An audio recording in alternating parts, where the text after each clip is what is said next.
یہ جو آزمائشیں ہوتی ہیں، یہ جو تکلیفیں ہوتی ہیں، یہ جو تھوڑے سے مشکل حالات ہوتے ہیں، حضرت یونس علیہ السلام کی دوستی ہوگی حضرت جبریل امین سے، جناب جبریل ملنے آئے۔ حضرت یونس علیہ السلام فرمانے لگے جبریل میرا دل کرتا ہے مجھے اس بندے کی ملاقات کرا جو اللہ کا سب سے زیادہ عبادت گزار بندہ ہے۔ حضرت جبریل امین لے گئے دور فلسطین کے علاقے میں، اور لے جا کر ایک بندے سے ملاقات کرائی جس کی دونوں آنکھیں بھی کوئی نہیں تھی، دونوں بازو بھی کوئی نہیں تھی، دونوں پیر بھی کوئی نہیں تھی، اور اس بندے کی زبان پر لفظ بڑا کیا جاری تھے، یا اللہ تیرا شکر ہے، یا اللہ تیرا، بول کے کہیے یا اللہ تیرا، اے اللہ تیرا شکر ہے، شکر کر رہا تھا۔ حضرت جناب سیدنا یونس علیہ السلام کہنے لگے میں نے تجھے عبادت گزار کو ملانے کو کہا تھا، تو کہاں لے آیا؟ حضرت جبریل کہنے لگے یا یونس، یہ ہر چیز جانے کے باوجود اپنے رب کی رضا پہ راضی ہے۔ اس وقت دنیا میں نبیوں کے بعد جس سے اللہ سب سے زیادہ پیار کر رہا ہے وہ یہی بندہ ہے، یہ اپنے رب کی رضا پہ راضی ہے۔ اے تن میرا کنگھی ہوئے تے میں زلف سجن دی باواں، تے پوش میرے دی جتی بن جائے تے میں یار دی قدمی آواں، مارو مینو مار مکاؤ کوئی عذر نہ پیش لے آواں، تے جے سونا ہی میرے دکھ وچ راضی، جے سونا ہی میرے دکھ وچ راضی، جے سونا ہی میرے دکھ وچ راضی تے میں سکھ نو چلے ڈاواں۔ مانا کہ جب اس حال میں راضی ہے تو بس ٹھیک ہو گیا، وصل اچھا ہے نہ فراق اچھا ہے، بس جس حال میں محبوب رکھے وہی حال اچھا ہے، بس جس حال میں انہوں نے رکھا بات ٹھیک ہو گئی۔ اس میں اب انسان شکوا کرتے پھرے کہ یہ کس طرح ہے وہ کس طرح، اپنے آپ کو مطمئن رکھا ہے۔ مشکل کے بعد جو آسانی حضرت لقمان حکیم، ان کے نام پر قرآن مجید کی پوری سورت ہے۔ حضرت لقمان حکیم علیہ رحمہ آپ اپنے بیٹے کو نصیحت کر رہے تھے، کہنے لگے بیٹا کو مشکل آئے تو گھبرانا نہیں، کوئی مشکل آئے تو کرے بیٹوں کو سمجھ آ جائے کہ مشکل آئے تو، سمجھ آ رہی ہے بات کی، مشکل آئے تو۔ اور کیا خوبصورت جملے، بیٹے کو بٹھا کے کہتے ہیں بیٹا چھوٹی مشکل آئے گی تو اللہ بڑی مشکلات آسان کر دے گا، سمجھو چھوٹی مشکلات آئیں تو اللہ نے بڑی مشکلیں اس نے آسان کر دی۔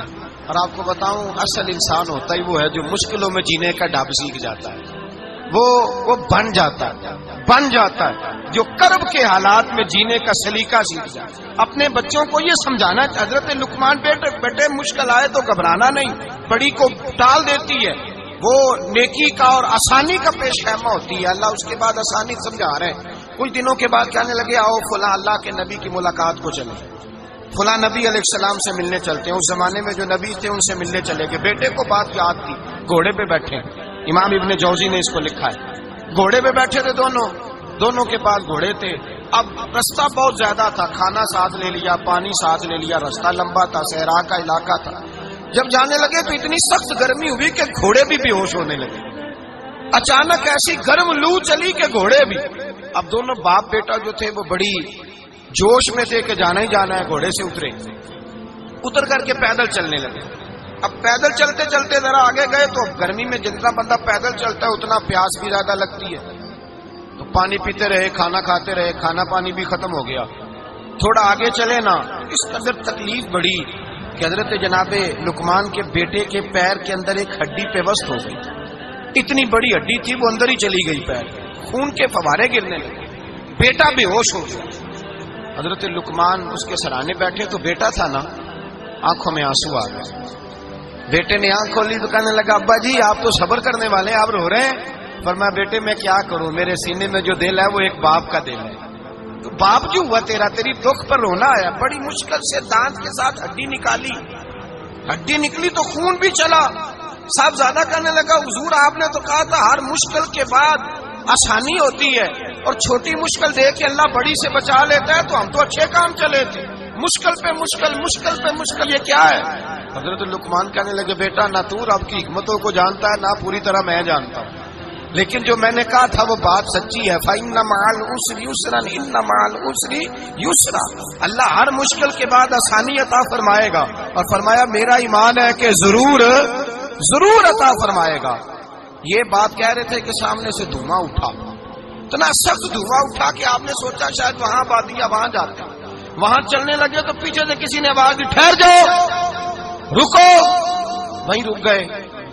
تھوڑی دیر گزری تو کہا رک جاؤ. جب رکے تو ایک بولنے والا بولا، کہنے لگا تمہارے لیے تھوڑی دیر کے بعد جانوروں کا بندوبست کر دیا جائے گا، کھانے کا بھی بندوبست ہو جائے گا، بچے کا پیر بھی صحیح ہو جائے گا، چلے جانا لیکن ذرا ٹھہرو.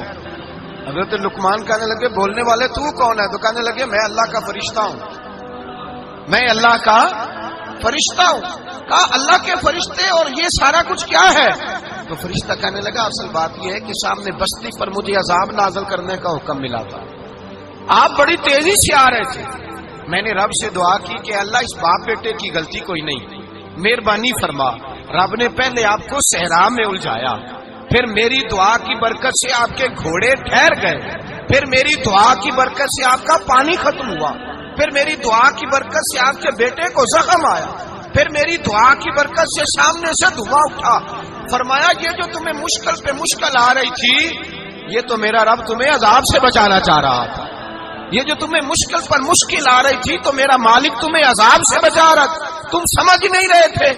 حضرت لقمان نے بیٹے کی طرف دیکھا تو بیٹے کہنے لگے ابا جی بات بالکل سچی ہے، افضل الذکر لا الہ الا لا الہ الا، اور پھر پڑھنے لگے حسبنا اللہ و نعم الوکیل نعم المولا و نعم النصیر. یہ ورد ہونے لگے. بھائی جب تجھے مشکل آتی ہے، آزمائش آتی ہے، تو اس وقت سمجھتا ہے پتہ نہیں میرے ساتھ کیا بننے لگا ہے. اللہ تبارک و تعالیٰ چھوٹی مشکل دے کے تجھے بڑی سے محفوظ رکھتا ہے، چھوٹی بیماری دے کے تجھے بڑی سے محفوظ رکھتا ہے. بلکہ میں ایک دفعہ ایک تکلیف میں ایک آزمائش میں مبتلا ہو گیا تو میں نے اپنے حضرت سے کہا کہ حضور سارے دکھ کٹھے ہی آ گئے، کیا کیا جائے؟ تو آپ فرمانے لگے بڑے خوش نصیب ہو، جوانی میں اللہ نے دکھ دے دیے، بڑھاپے میں آئے تو برداشت نہیں ہوتے، یہ تو بڑے وقت پہ آ گئے، شکر ادا کرنا چاہیے، اس زمانے میں برداشت نہیں ہوتے، اب آسانی ہے، ان کو برداشت کرو، ہمت کرو. میرے بھائی یاد رکھیں آزمائشیں تکلیفیں آپ کو بڑا کرنے کے لیے آتی ہیں. ہم آزمائش کو برا جانتے ہیں، دکھ کو برا جانتے ہیں، دکھ تو بڑے پیارے ہوتے ہیں، یہ رونے کا سلیقہ سکھاتے ہیں، یہ اللہ کو منانے کا طریقہ سکھاتے ہیں، یہ مسجد میں جانے کا. وہ جو سکھی بندہ ہے نا سکھی، مجھے ایک صاحب کہنے لگے دو قسم کے لوگ مدینے سے آتے، مدینہ شریف پوچھنے لگے، کہنے لگے حضرت جی دو قسم کے بندے ہیں، کچھ واپس جاتے ہوئے تڑپ رہے ہیں، کچھ تصویریں کھینچ رہے ہیں رخصتی کے وقت، فرق کیا ہے؟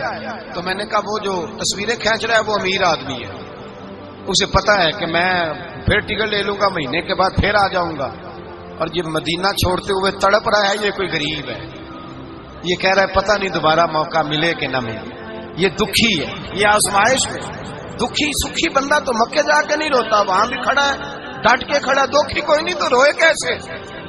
روئے کیسے؟ دکھیے دی گل دکھیا ہی جانے، دکھیے دی گل. کیا خوبصورت لفظ ہے میاں صاحب کی، اور لفظوں میں حسن دیکھے کہنے لگے دکھیے دی گل یہ دکھیا ہی جانے تے سکھیے نو کی خبراں تے یار جنہاں دے موت نے مارے روندے نہیں تک تک قبراں. یہ مشکل مرحلہ ہوتا ہے جب انسان تکلیف میں ہوتا ہے پھر اسے احساس ہوتا ہے، اور تکلیف والے کو ہی تکلیف والے کی تکلیف کا احساس ہوتا ہے. جب آپ کو اللہ مشکل دیتا ہے تو سمجھ لیں رب آسانی دینا چاہ رہا ہے، جب تیز دھوپ آتی ہے تو سمجھ لیں اللہ گرم ہوا گزار کے ٹھنڈی بارش برسانا چاہ رہا ہے، اور جب چاروں طرف سے گھٹن ہو، پنجابی میں کہتے ہیں گما لگ جائے، تو پھر سارے بول کے کہتے ہیں اب جو طوفان آئے گا وہ سخت ہی آئے گا. اس لیے کہ گھٹن جتنی زیادہ ہوتی ہے پھر فضل بھی اتنا